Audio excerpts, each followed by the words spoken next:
Good morning students, third year की इस class में आपका स्वागत है। और आज इस क्लास में हम आधुनिक विश्व के इतिहास यानी सेकंड पार्ट में अपना नया टॉपिक स्टार्ट करेंगे, फ्रांस की राज्य क्रांति। इसमें आप देखिए, फ्रांस यूरोप में यदि हम देखें इंग्लैंड के बाद दूसरा महत्वपूर्ण देश था, दूसरा महत्वपूर्ण शक्तिशाली देश था, जो लुई 14वें के समय में 1643 ईस्वी से लेकर 1615 ईस्वी तक यूरोप में एक शक्तिशाली राष्ट्र के रूप में प्रतिष्ठित हो चुका था। अब ऐसे शक्तिशाली राष्ट्र में आखिर ऐसे कौन से कारण उत्तरदायी रहे जिनकी वजह से फ्रांस में वहाँ के लोगों को क्रांति करने के लिए तत्पर होना पड़ा, और ऐसी कौन सी परिस्थितियां थीं कि शासक जो इतने विशाल साम्राज्य को स्थापित कर रहे हैं उनमें क्या कमियां या क्या अवगुण थे जिसकी वजह से प्रजा में इतना असंतोष व्याप्त हो गया था। यदि हम लुई 14वें की बात करें, लुई 14वें ने युद्धों के माध्यम से फ्रांस की राज्य सीमाओं का विस्तार किया था। आप एक कॉमन सी बात है, हम सभी इस बात को जानते हैं, कोई भी राष्ट्र यदि निरंतर युद्धों में संलग्न रहेगा तो डेफिनेटली जो आर्थिक स्थिति है उस पर उसका दुष्प्रभाव पड़ेगा। और लुई 14वें के समय में यही बात जो थी वो सिद्ध हुई। निस्संदेह राज्य की सीमाओं का विस्तार हुआ, फ्रांस की राज्य सीमाएं दूर दूर तक फैल गईं, लेकिन इन युद्धों के कारण फ्रांस की आर्थिक स्थिति जो थी वो दिन पर दिन बिगड़ती चली गई। लुई 14वें की मृत्यु के बाद लुई 15वां उसका उत्तराधिकारी बना, जो एक बहुत ही विलासी और अकर्मठ और एक आप कह सकते हैं कि निम्न बुद्धि का या दुर्बल बुद्धि का शासक था, और उसने कभी भी राज्य की स्थिति को सुधारने के कोई प्रयास नहीं किए, क्योंकि उसमें दूरदर्शिता का भी अभाव था। दुर्भाग्य से लुई 14वें के बाद लुई 15वां और उसके बाद लुई 16वां फ्रांस को ऐसे शासक मिले जिन्होंने फ्रांस की स्थिति को सुधारने के कोई प्रयास नहीं किए, क्योंकि उनकी जो अयोग्यता थी उस अयोग्यता के कारण वो कभी भी सही निर्णय तक नहीं पहुंच पाए। अब हम बात करते हैं लुई 16वें की। लुई 16वां जब फ्रांस की राज्य क्रांति हुई उस समय फ्रांस का शासक लुई 16वां था, और इसने लगभग 60 वर्षों तक फ्रांस में शासन किया था। और ये पुरातन व्यवस्था जो थी फ्रांस की, उस पुरातन व्यवस्था का समर्थक था। जिस समय ये सिंहासन पर बैठा इसकी उम्र मात्र 20 वर्ष की थी, लेकिन आप देखिए जिस समय ये सिंहासन पर बैठा आयु बेशक इसकी कम थी, लेकिन इसके अंदर कर्तव्य परायणता भी श्रेष्ठ थी, ये समझदारी का गुण भी इसमें विद्यमान था, लेकिन इसके अंदर थोड़ा बहुत इच्छा शक्ति का और निर्णय शक्ति का अभाव था। और धीरे धीरे आप देखिए इसकी ये जो कमियां थी, जो कमजोरियां थी, वो और अधिक विस्तारित होती चली गई। लेकिन यहाँ सौभाग्य ये था कि इसको तुर्गो जैसा मंत्री मिला था, जो निस्संदेह एक बहुत दूरदर्शी और बहुत ही समझदार बुद्धिमान मंत्री था। उसके द्वारा इसके शासन को संभालने के प्रयास किए गए थे, और उसी ने इसके शासन को बनाए रखने में काफी सहयोग भी प्रदान किया था। लेकिन शायद ये फ्रांस का दुर्भाग्य था कि जहां उनका शासक लुई 16वां अयोग्य था, उसकी जो पत्नी थी ऑस्ट्रिया की राजकुमारी मारिया अंतवानेट, वो भी एक काफी बुद्धिहीन महिला उसे आप कह सकते हैं, लेकिन वह बहुत महत्वाकांक्षिणी महिला थी, और उसकी इस महत्वाकांक्षाओं के कारण जो फ्रांस की स्थिति है वो दिन पर दिन काफी बिगड़ रही थी। सबसे बड़ी बात, जो फ्रांस की प्रजा थी वो मारिया अंतवानेट को पसंद नहीं करती थी। इसके पीछे कारण ये नहीं था कि शासक स्वयं निरंकुश था या उसकी उम्र कम थी। बहुत खूबसूरत महिला थी, उम्र जरूर उसकी उस समय 19 वर्ष थी, लेकिन उसके अंदर इच्छा शक्तियों की और महत्वाकांक्षाओं की कमी नहीं थी।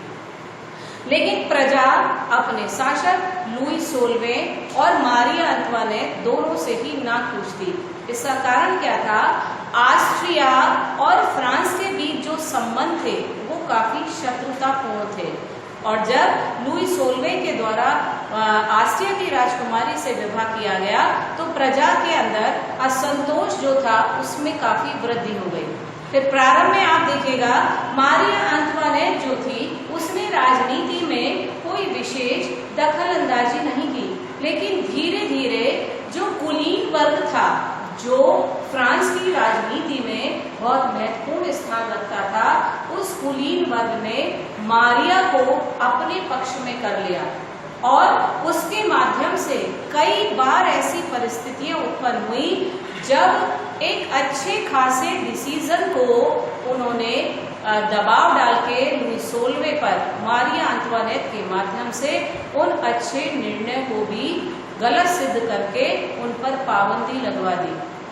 जब इस तरह के कृत्य मारिया के द्वारा किए जाने लगे तो जहां एक कारण उसका ऑस्ट्रिया की राजकुमारी होना था, वहां दूसरा उसके इस तरह के कार्य जो थे जो फ्रांस की प्रगति में बाधा पहुंचाने वाले थे, जब उसके द्वारा इन पर ज्यादा ध्यान दिया जाने लगा तो प्रजा में असंतोष और अधिक बढ़ता चला गया। धीरे धीरे स्थितियां जो थी आर्थिक दृष्टि से स्पेशली यदि हम देखें तो फ्रांस की आर्थिक स्थिति बहुत कमजोर होती जा रही थी। जैसा अभी मैंने आपको बताया, जो लुई सोलवे का मंत्री था तुर्गो, इसको याद भी रखिएगा, तुर्गो ने सुधार के अनेक कार्य किए। किसी तरह से उसकी ये सोच थी कि यदि फ्रांस की आर्थिक स्थिति को सुधारा जाएगा तो निश्चित रूप से फ्रांस अपने पुराने वर्चस्व को पुनः प्राप्त करने में सफल होगा। एक योग्य मंत्री था, काफी दूरदर्शिता थी उसमें, तो उसने सर्वप्रथम आर्थिक स्थिति को सुधारने के लिए जो सरकारी खर्च थे उन खर्चों में कमी करने का प्रयास किया।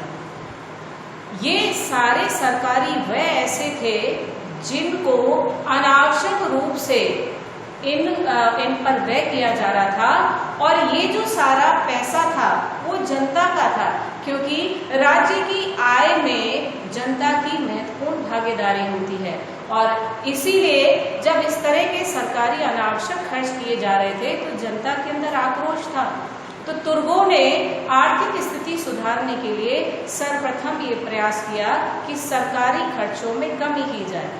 अब इसके लिए आप देखिए, जो विशेषाधिकार प्राप्त वर्ग था, जिसमें हम कहें कुलीन और पादरी वर्ग, जिन्हें विशेषाधिकार प्राप्त थे, जब उनके खर्चों में कटौती की बात की गई तो निश्चित रूप से वो तुर्गो के विरोधी हो गए और अपने पक्ष में, क्योंकि वो मारिया अंतवानेट को कर चुके थे, जब इस तरह की कार्रवाई उनके विरुद्ध की जाने लगी तो उन्होंने मारिया के माध्यम से लुई सोलवे पर दबाव डालना प्रारंभ कर दिया कि इस तरह की कोई भी निर्णय वह विशेषाधिकार या संपन्न वर्ग के प्रति न उठाए। इसके बाद आप देखिएगा दूसरा जो प्रयास या उपाय था जो सजेस्ट किया गया था तुर्गो के द्वारा लुई सोलवे को, वो था जो सरकारी सार्वजनिक धन है उसमें वृद्धि की जाए। और इसके लिए क्या आवश्यकता, सार्वजनिक धन में वृद्धि किस प्रकार से होगी? जो भी हमारी आय के स्रोत है, चाहे वो कृषि हो, भू राजस्व हो, उद्योग धंधे हो, व्यापार हो, इनको अधिक से अधिक बढ़ावा दिया जाए। इस समय ये सारे सेक्टर्स जो थे, इन सेक्टर्स पर काफी प्रतिबंध लगे हुए थे और इन पर कर भी अधिक लिया जाता था। तो सरकारी धन में वृद्धि, सार्वजनिक धन में वृद्धि करने के लिए सर्वप्रथम तुर्गो के द्वारा इस तरह के जो प्रतिबंध थे उन प्रतिबंधों से कृषि, उद्योग, व्यापार आदि को मुक्त करने का सुझाव भी लुई सोलवे को दिया गया।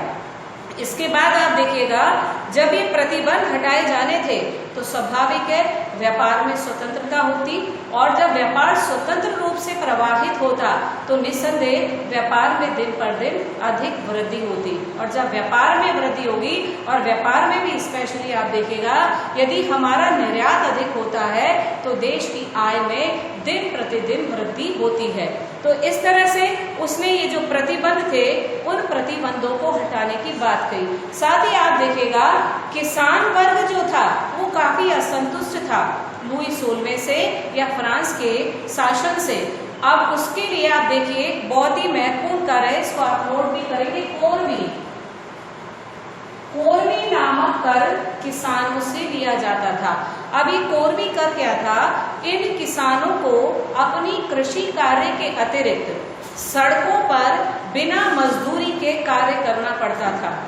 स्वाभाविक है, एक तो ये कार्य जो है वो सम्मानजनक नहीं है, दूसरी बात उनको इस कार्य का पारिश्रमिक भी नहीं दिया जाता था। तो सारे कृषक जो थे वो इस कोरवी कर को बड़े अपमान की दृष्टि से देखते थे। तो तुर्कों के द्वारा किसानों के असंतोष को दूर करने के लिए इस कोरवी कर को हटा दिया गया। जब तुर्कों ने इस कर को हटाने की बात की तब भी विशेषाधिकार या संपन्न वर्ग जो था उसने तुर्कों का विरोध किया था। फिर आप देखिए इससे जो विशेषाधिकार वर्ग था, जब उनके खर्चों में कटौती और उनके अधिकारों में कटौती की बात की गई तो उन्होंने मारी अंतवानेत के माध्यम से लुई 16वें पर यह दबाव डलवाया कि तुर्कों को मंत्री पद से हटा दिया जाए।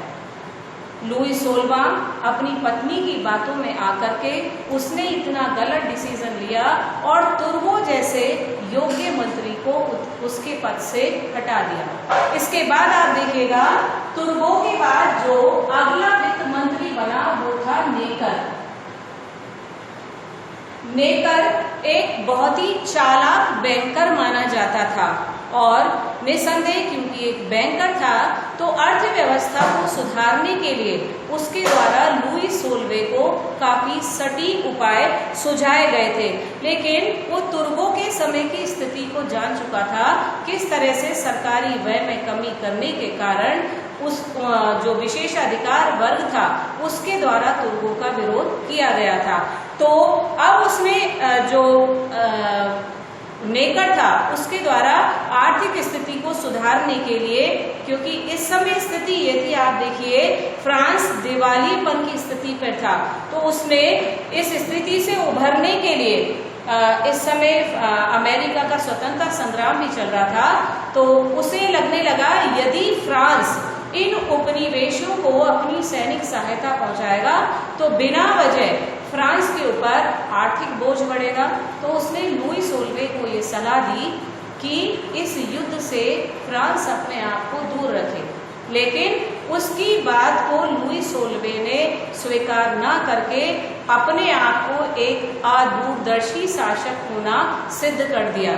और जब उसके द्वारा इन उपनिवेशों को सैनिक सहायता पहुंचाने का निर्णय ले लिया गया तो पुनः स्थिति वही उत्पन्न हो गई जहां कुछ हद तक तुर्कों के समान ये भी इस तरह के जो अनावश्यक खर्च थे उन पर रोक लगाने की बात कर रहा था, प्रतिबंधित उन्हें करने की बात कर रहा था, और साथ ही साथ अमेरिका के स्वतंत्रता संग्राम में कोई सहायता न पहुंचाने की बात कर रहा था। अब स्थिति ये थी कि जो असंतोष तुर्कों के समय में था वही असंतोष नेकर के वित्त मंत्री बनने के बाद उसके द्वारा उपायदय सुझावों के बाद बरकरार रहा और अंत में उसको भी वित्त मंत्री पद से हटा दिया गया। इसके बाद आप देखिए केलोन को वित्त मंत्री बनाया गया। केलोन, आप देखिए कैसी राजनीति थी फ्रांस की, इतने कम समय में एक के बाद एक सिर्फ विशेषाधिकार संपन्न वर्ग के द्वारा अपने शासक के कान भरे जाने से एक के बाद एक योग्य मंत्री जो थे उनको पद से हटाया जा रहा था। ऐसी स्थिति में जब बार बार परिवर्तन होता है तो स्थिति सुधरने की बजाय और अधिक बिगड़ जाती है। अब केलोन जो था वो भी एक बहुत ही योग्य वित्त मंत्री सिद्ध हुआ, लेकिन जिस प्रकार से आप देखिएगा तुर्कों और नेकर के सुझावों के विरुद्ध विशेषाधिकार वर्ग ने सम्राट के कान भर के उनको पद से हटा दिया था। ऐसी स्थिति कैलोन के समक्ष भी उत्पन्न हुई जब 16 करोड़ 20 लाख फ्रैंक का घाटा इस समय फ्रांस के राजकोष में चल रहा था।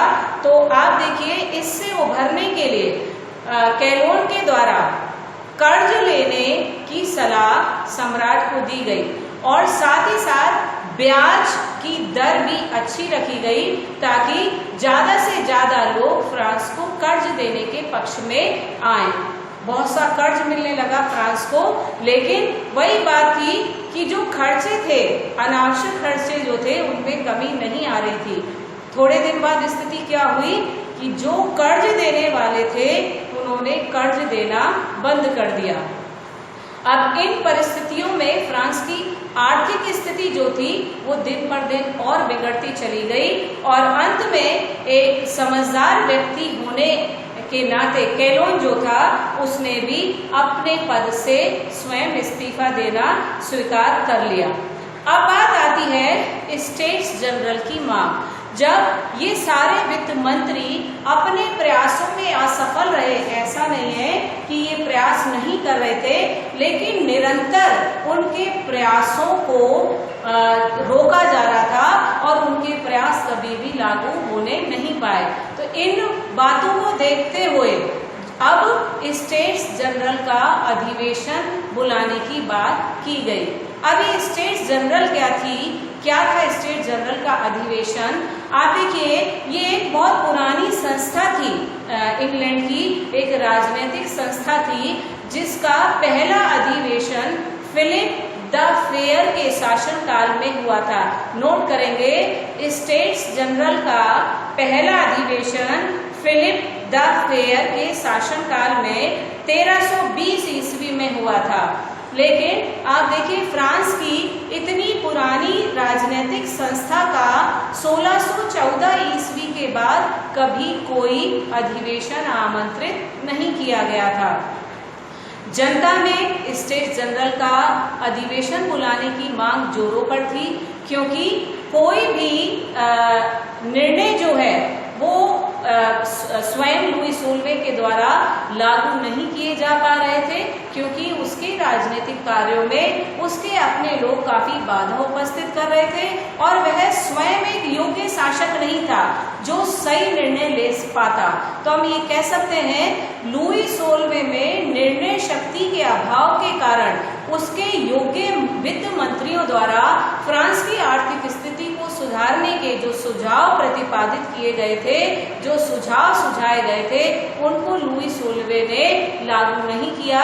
यही कारण है जनता में स्टेट्स जनरल का अधिवेशन बुलाने की मांग उठने लगी। अब आपको शॉर्ट में बता दें, स्टेट्स जनरल क्या था कि एक पुरानी संस्था थी। इसमें 3 श्रेणियां होती थी। प्रथम श्रेणी में पादरी, फिर कुलीन वर्ग और तीसरा वर्ग जो होता था उसमें जन साधारण के प्रतिनिधि चुन करके आते थे। इस स्टेट्स जनरल को अपने शासक को सुझाव देने का अधिकार तो था, लेकिन कानून निर्माण करने का अधिकार नहीं था। और इसके अधिवेशन को बुलाना क्यों आवश्यक हो गया था? क्योंकि जब नए कर लगाने की बात कही गई थी तो उसे रजिस्टर्ड में जो पार्लियामा थी, फ्रांस की पार्लियामेंट, उस पार्लियामा ने उसे रजिस्टर्ड में एंट्री करने से या नोट करने से मना कर दिया था। और यही वजह है कि ये स्टेट जनरल का अधिवेशन बुलाने की मांग रखी गई थी। अब इसमें सिस्टम क्या था? आप देखिए, जो तीनों ये श्रेणियां थी, जिन 3 श्रेणियों में संस्था विभाजित थी, तो उन तीनों श्रेणियों को सिर्फ एक मत देने का अधिकार होता था, यानी व्यक्तिगत मत देने का अधिकार नहीं होता था। यदि ऐसा होता तो जो तीसरा वर्ग था जिसमें जनता के प्रतिनिधि होते थे, स्वाभाविक है कि सदस्य संख्या वो अधिक होती थी और जनता के हित में किसी भी निर्णय को आसानी से लागू किया जा सकता था। और जो तीनों श्रेणियां थी वो इकट्ठे नहीं बैठती थी जब अधिवेशन होता था। तो इस पर भी काफी ऑब्जेक्शन आने लगा क्योंकि जो वास्तव में तीसरी श्रेणी थी वही जनता का प्रतिनिधित्व करती थी और जनता की जो मांगे होती थी, जनता की जो स्थिति होती थी, उनकी जो समस्या होती थी, उससे उन्हीं में से चुने हुए ये प्रतिनिधि जो थे वो भली भांति परिचित होते थे, क्योंकि पादरी और कुलीन वर्ग का सामान्य जनता से कोई संबंध डायरेक्ट नहीं होता था। ऐसी स्थिति में जब ये सिस्टम बना रखा था कि तीनों अलग अलग मत देंगे, तो उसमें जनता के प्रतिनिधि सम्मिलित होने के बाद भी जनता के पक्ष में कोई निर्णय नहीं करवा पाते थे। जैसे आप देखिएगा, जैसे सरकारी खर्चों में कमी करने की बात थी, सपोज हम इसे उदाहरण के रूप में ले सकते हैं, तो पादरी और कुलीन वर्ग वो कभी भी इसके पक्ष में नहीं था कि उनके खर्चों में अनावश्यक मानते हुए कटौती कर दी जाए। तो जब अधिवेशन में ये प्रस्ताव रखा जाता था स्टेट्स जनरल की, तो उसमें 3 मत में से 2 मत जिसके पक्ष में पड़ते थे वही प्रस्ताव मान्य हो जाता था और उसको लागू कर दिया जाता था। तो स्वाभाविक है कि पहले दोनों श्रेणियां जो थी वो हमेशा अपना मत एक ही स्थान पर या एक ही प्रस्ताव के पक्ष में देते थे और फिर उस प्रस्ताव को स्वीकार कर लिया जाता था। तो इस तरह से आप देखिए स्टेट जनरल जो थी, जो वास्तव में फ्रांस के लिए एक अच्छा कार्य कर सकती थी, लेकिन इस तरह से श्रेणी विभाजन और उसके संगठन में ये जो कमी पाई जाती थी, उस कमी के कारण स्टेट जनरल भी जनता की समस्याओं को खुलकर के प्रस्तुत न कर पा रही थी और ना ही जनता के पक्ष में या उससे संबंधित मत को पास करवाने और उसे लागू करवाने में अपने आप को पूरी तरह से वो असमर्थ पा रही थी। इन परिस्थितियों में जनता का असंतोष जो था वो धीरे धीरे बढ़ता जा रहा था। लुई 16वां पहले इसके अधिवेशन के लिए ही तैयार नहीं हुआ, लेकिन जब तैयार हो गया तो इस अधिवेशन के बुलाए जाने और सिस्टेमेटिकली इसकी जो संगठन है उसको फिर से डेवलप कराने में असमर्थ था, क्योंकि उसके ऊपर उसकी पत्नी मारिया और विशेषाधिकार वर्ग का विशेष प्रभाव था, इसलिए वो कोई डिसीजन नहीं ले पा रहा था। आज की क्लास में इतना ही। नेक्स्ट क्लास में इसी टॉपिक को आगे बढ़ाने के लिए फिर आपके समक्ष उपस्थित होती हूँ। तब तक के लिए धन्यवाद। Have a nice day to all of you.